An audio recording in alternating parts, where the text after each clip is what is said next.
Welcome to this explainer. You know that feeling, right? Just staring blankly at a blinking cursor, completely paralyzed by a writing prompt. We've all been there, and it is absolutely intimidating. But today, we're going to totally flip the script.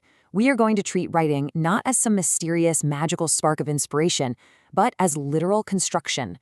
We're going to become argument architects. By the end of this, you'll know exactly how to use the IELTS idea development formula to build a flawless, high-scoring paragraph entirely from scratch. So let's look at our raw material for today. It's a classic IELTS Task 2 prompt asking if events like the World Cup are essential for easing international tensions and releasing patriotic emotions safely. Now, as an explainer, we aren't here to pick a side on global politics or debate whether sports actually solve world peace. Not at all. We're looking at this purely as a structural challenge. Our goal? To clinically analyze how to take this completely blank slate and construct a robust 250-word argument. Basically, how do we build a rock-solid house of logic right here? Here is your architectural blueprint for the day. We'll tackle the blank page problem, build with the 5W and H, add depth using the 5 Ys, connect our logic with cause and effect, reinforce it with examples and balance, and finally snap it all together into the perfect paragraph template. Step 1. Building with, using the 5W1H method. This is your go-to tool for laying down a foundation when you've got a super basic idea. Let's say your starting thought is simply, international sports reduce tensions. I mean, it's a start, but it's pretty flat, right? We need to build with by thinking like a journalist. Who is actually involved here? Well, it's not just the athletes, it's the fans, governments, the media.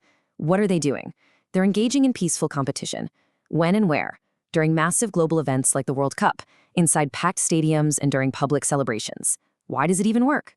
Because of shared rules and mutual respect. And how? By competing without violence. Just like that, we've gathered a ton of building materials. See what happens when we stitch all those journalistic answers together? You immediately generate a fully fleshed out, complex sentence. No more agonizing over a blank page. You get a rich, detailed opening statement. Athletes, fans, and governments meeting under shared rules of fair play during the World Cup, allowing peaceful competition and mutual respect. It instantly shows the examiner you know exactly how to expand on a very basic premise.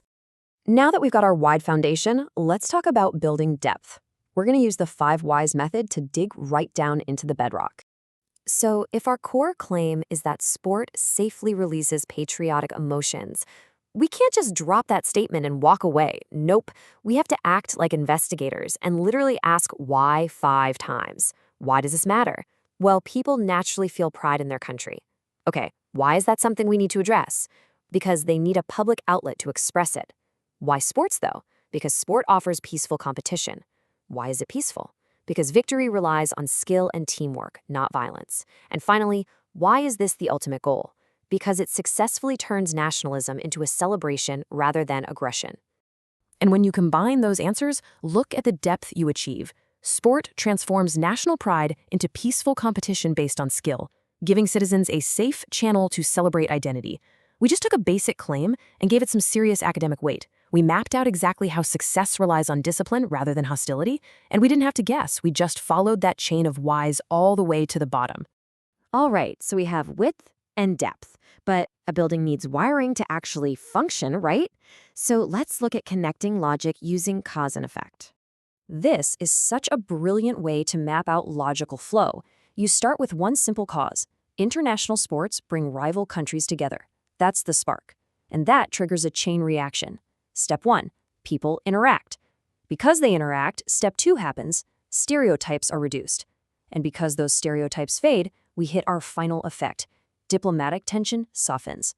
You are literally holding the examiner's hand, walking them step by step through an unbreakable chain of logic.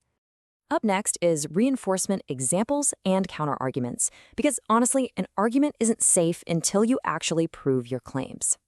Okay, this is a massive mistake a lot of writers make, throwing in an example that does absolutely zero heavy lifting. A weak example is just stating a fact, like, for example, the World Cup is popular. I mean, yeah, but it proves nothing. A strong example actively proves the logic you just built. For example, the World Cup allows countries with political disagreements to compete under the same rules, showing rivalry without violence. You see the difference? Your examples must always carry the weight of your argument. Now, if you really want that highest possible score, you have to acknowledge the weather outside. By that, I mean the opposing ideas. This is the counterargument method. It means neutrally admitting that, hey, sports cannot solve serious territorial disputes or historical wars. By acknowledging this, you prove you understand the actual limits of your own argument. It's a real game changer because it makes your main point, that sports help reduce tension, feel so much more reasonable, mature, and balanced.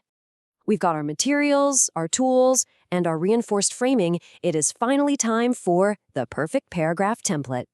Think of this as the ultimate checklist that makes failing practically impossible. Here is the formula. First, state your reason in a clear topic sentence. Second, explain it using your 5W1H.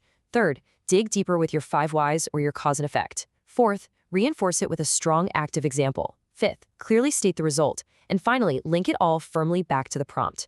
Stick to this and your task response will be absolutely rock solid. So the secret is out. High-level writing isn't about waiting for some magical inspiration to strike from the heavens. It is pure, structured architecture. Ideas aren't just listed, they're extended, they're supported. You've got the 5W1H, the 5 whys, the cause and effects progression, and a flawless 6-step template. You have the blueprints right in your hands. So the next time you face a completely blank page, don't panic. Just look at your tools. Are you just going to write words, or are you going to build an unbreakable argument?